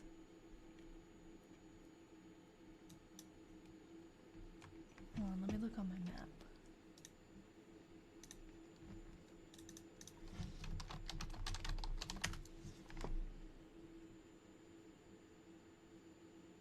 It took me to Bald Eagle Center, Minnesota. Eagle Center, Iowa. Yeah, it is like 12 miles.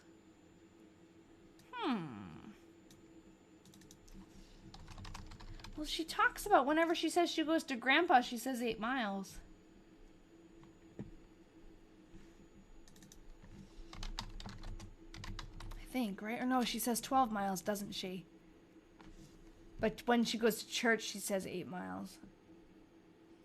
Yeah, Cedar Falls is more like, that sounds... It sounds more like it because it's like 8 miles. Okay, so there's a lead then. Yeah, I think I'm just getting confused. Yeah, no, she totally does because it's right in front of my face. Went to Grandpa's 12 miles. So when does she say, because maybe, okay, maybe I'm wrong, and when she says EC 8 miles, she's not talking about Eagle Center. Maybe she's talking about a different place. Oh no, this, okay, that makes sense. Went to EC to church and back.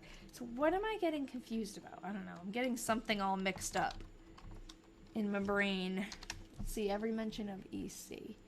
Oh yeah, I mean, we went in the country, took Alice Kerr home to EC 15 miles. This one went to EC 8 miles. But maybe she was somewhere else. Was she in LaPorte already? Came to Grandpa's. She was already at Grandpa's. I don't know.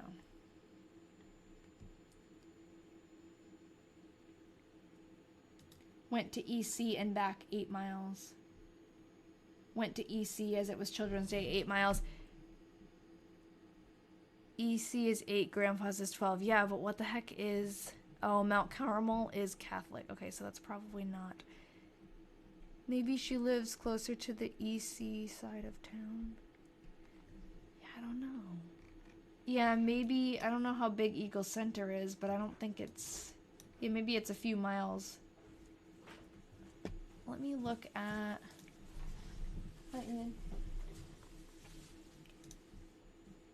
Are you in the trash? Yeah. I can help you in a minute. I'm getting off soon.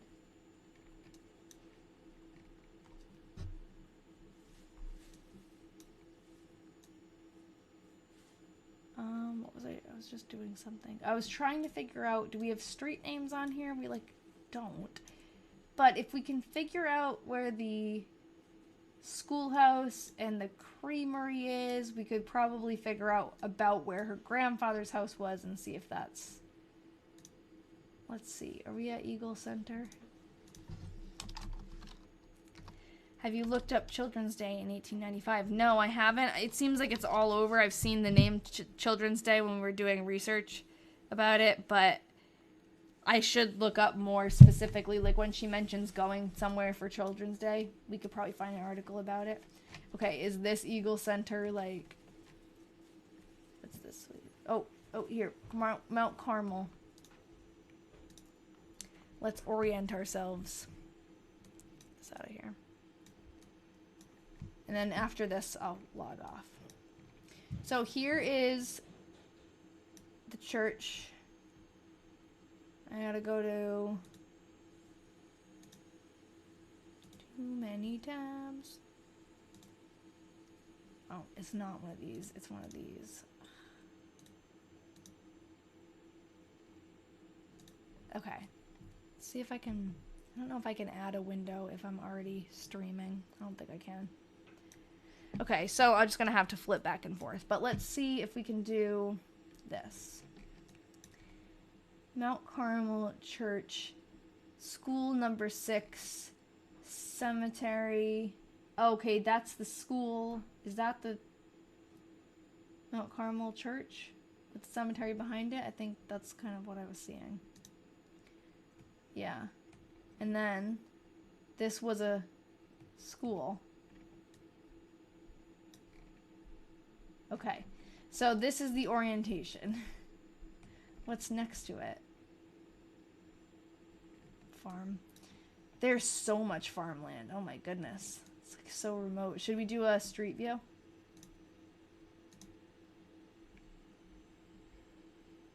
I thought Grandpa was in LaPorte. No, Uncle Dan is in LaPorte. Is that a Trump flag? It is. Wait, where's the church? Here. Wow, it's just so empty out there. Look at that. That's crazy. Okay, so I'm gonna go, if that's the church, Uncle Dan's house. First, let's take a trip to the downtown, actually. Downtown in air quotes, because I have a feeling it's not. I think this is where it is.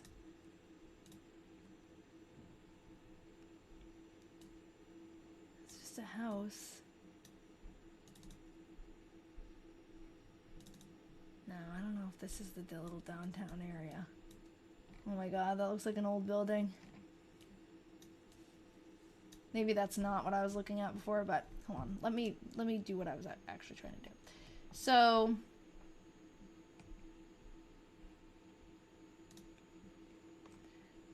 let's go back to the church here. If we zoom out from the church, this is going to be kind of hard because there's like no landmarks. It's just all farmland. It's nuts. Where's the church on here? The church is here. His land is... Can we find any kind of landmark? Like, what is this? Is this a river? Oh my god. I don't know. It's gonna take me forever. Is this the... I think this is it, actually. This is the river. So... Yeah, okay. John J. and Peter Farm. None of this is going to be there anymore is the problem. That might be that. So maybe like this is around here is the grandfather's land. Miller Creek. This is not labeled, so yeah, I don't know. Alice Kerr lived 8 miles from her house. She lived in Cedar Falls. That's where she went to college. Oh, okay. I thought the Kerrs... Oh, so was she going to college at that time? Because the Kerrs live in Eagle Center. Everything is in... I know everything is sectioned, but I don't know how to... I don't know how to, like, translate this from this old map to the new map. Like, there's no... I mean, we can follow this river, and then there's another river.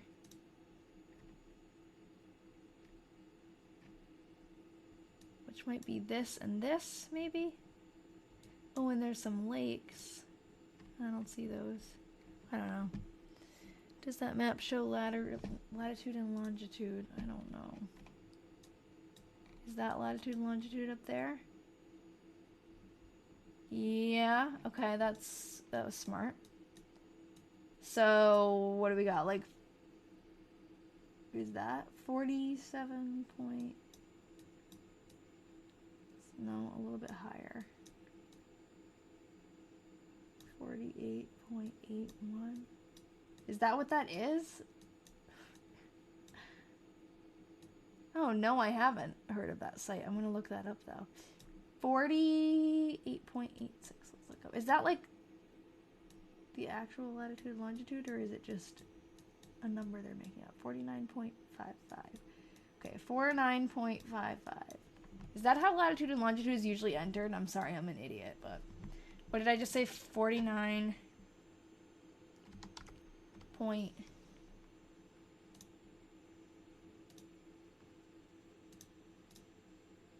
Oh man, where'd it go?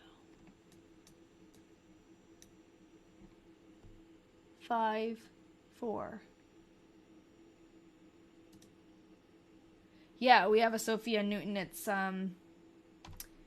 Georgia's mother.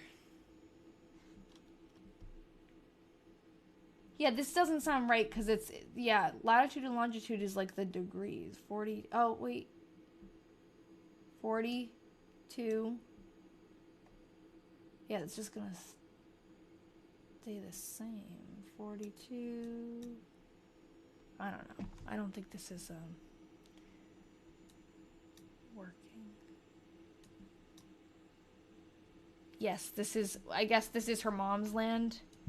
But her grandfather, yeah, I'm way off now. Her grandfather was, you would need the second digit from, okay, hold on. Yeah, I'm confused because this doesn't look anything like what's on here. Her grandfather owned this land, and her grandfather's alive right now, so I'm assuming he is still owning this land. But in 1910, when this map was made, her mother owned the land. We'd have to pass a state park. I missed where the state park even is, so this is hard. I think we're probably just gonna have to look at it again. Yeah, I've looked at the census data, and his brother, I think, is listed as owning land here.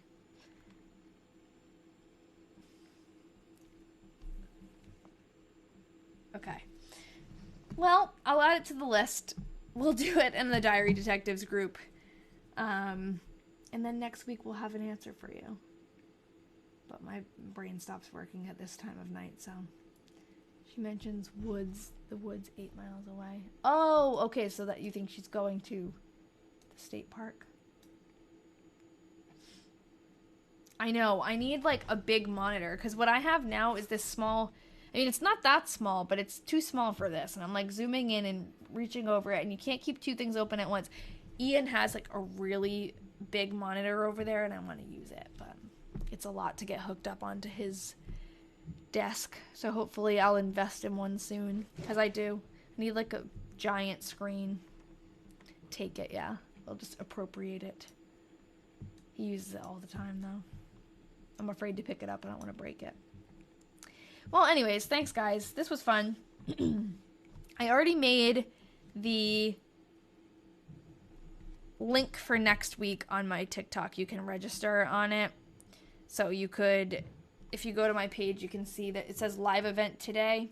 But if you click on that, you'll see the live event for next week. And it'll just help you get notifications, help guarantee that it actually tells you when I'm live. Because it just doesn't always seem to do that. So thanks for everyone new who joined. Thanks for everyone who comes back every week. And it was good seeing you and doing this with you. So I'm going to upload the pages that we've typed onto this document, which is on my website. It's so big and weird right now on the screen, but I'll put it here. And then I'll try to upload the replays as soon as possible. It's giving me a little bit of trouble lately downloading them, so hopefully we'll get them up soon on the YouTube. But I hope everyone has a good Christmas and New Year's too. I'm glad you liked it, Crystal. Oh, and exciting news on YouTube. I just hit, oh, hi, Dad. I just hit over 700 subscribers. So the YouTube is growing. And that's the best place to watch the replays too, so. All right. Oh, nice, Nikki. You hope to be on for the video call tomorrow night. Yeah, I hope to see you there. We have a subscriber video call for the Patreons tomorrow. I'm excited, so I hope I see you guys there. All right. Bye, everyone.